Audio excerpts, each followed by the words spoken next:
غزوہ بدر میں سکینہ و اطمینان کا نزول۔ ایمان و اسلام پر جو انعامات عطا ہوتے ہیں ان میں سے ایک یہ ہے کہ رب کریم صاحبان ایمان کو دنیا و آخرت میں امن و اطمینان عطا فرماتا ہے اور ان کے دشمنوں بدخواہوں کے دلوں میں ان کا رعب و خوف ڈال دیتا ہے۔ ارشاد باری تعالیٰ ہے الذین آمنوا ولم یلبسوا ایمانهم بظلم اولئک لهم الامن وهم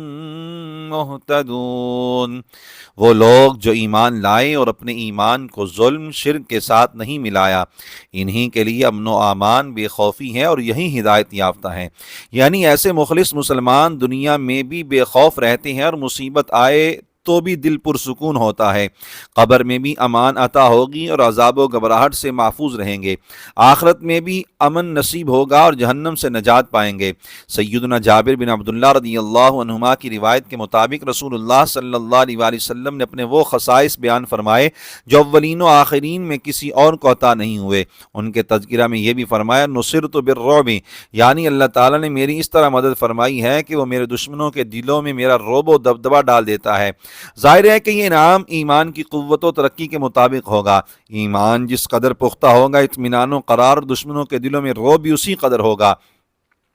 اور خدا نخواستہ ایمان کمزور ہو تو صورتحال ویسی ہوتی ہے جو ہمارے سامنے ہے۔ اہل بدر کا ایمان بے نظیر تھا تو باری تعالیٰ نے ان کے دلوں کو سکینہ و اطمینان بھی بے مثال عطا فرمایا۔ جیسے نمبر 1، بدر پہنچنے سے پہلے ایسے بے خوف تھے کہ رسول اللہ صلی اللہ علیہ وآلہ وسلم نے مشورہ طلب فرمایا تو عرض کی آقا آپ جدھر کو چاہیں قدم بڑھائیں، ہم آپ کے ساتھ ہیں۔ آپ کو حق کے ساتھ بھیجنے والے رب کی قسم، اگر آپ کا حکم ہو تو ہم سمندر میں کود جائیں گے اور ہم میں سے ایک بھی پیچھے نہیں رہے گا۔ نمبر 2، میدان میں پہنچے تو ایسے مطمئن تھے کہ جمعہ کو جنگ ہونا تھی، اس سے پچھلی شب تمام صحابہ کرام علیہم رضوان نہایت پرسکون نیند کے ساتھ سوئے، صبح اٹھے تو جہاد کے لیے بالکل تازہ دم تھے۔ نمبر 3، جنگ شروع ہوئی تو دلوں کو ایسا قرار تھا کہ بڑے تو بڑے رہے، بچوں کی جوان مردی کی بھی تاریخ میں مثال نہیں ملتی۔ کفار کے سرغنے ابو جہل کو اس کی فوج کے نرغے میں گھس کر مارنے والے کوئی ادھیڑ عمر تجربہ کار جنگجو نہیں تھے،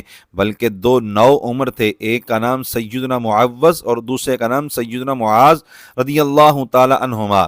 ہے۔ دوسری طرف کفار کے دنوں پر خالق کائنات نے ایسا رعب طاری کیا کہ جو مسلمانوں کو صفحہ ہستی سے مٹانے کا منصوبہ بنا کر اتراتے ہوئے میدان میں آئے تھے اور انہیں اپنی طاقت پر ناز تھا، جب جنگ شروع ہوئی تو کچھ ہی وقت میں ان کے نامور جنگجو مارے گئے اور وہ میدان چھوڑ کر اس طرح بھاگنے لگے کہ نہ اپنے قتل ہونے والے سرداروں کی لاشوں کی پرواہ تھی، نہ ہی اپنے جنگی سامان کی فکر تھی۔ اپنی جان بچانے کے لیے ہر شخص سرپٹ دوڑ رہا تھا اور مسلمان انہیں گرفتار کر کے جنگی قیدی بنا رہے تھے۔ اس انعام کا ذکر کرتے ہوئے خالق کائنات نے ارشاد فرمایا اذ یوحی ربک الی الملائکۃ انی معکم فثبتوا الذین آمنوا سألقی فی قلوب الذین کفروا الرعب فاضربوا فوق الاعناق واضربوا منہم کل بنان۔ اے حبیب یاد کیجئے جب آپ کے رب نے فرشتوں کو وحی فرمائی کہ میں تمہارے ساتھ ہوں، تم مسلمانوں کو ثابت قدم رکھو، ان قریب میں کافروں کے دلوں میں رعب ہیبت ڈال دوں گا، تم کافروں کی گردنوں کے اوپر مارو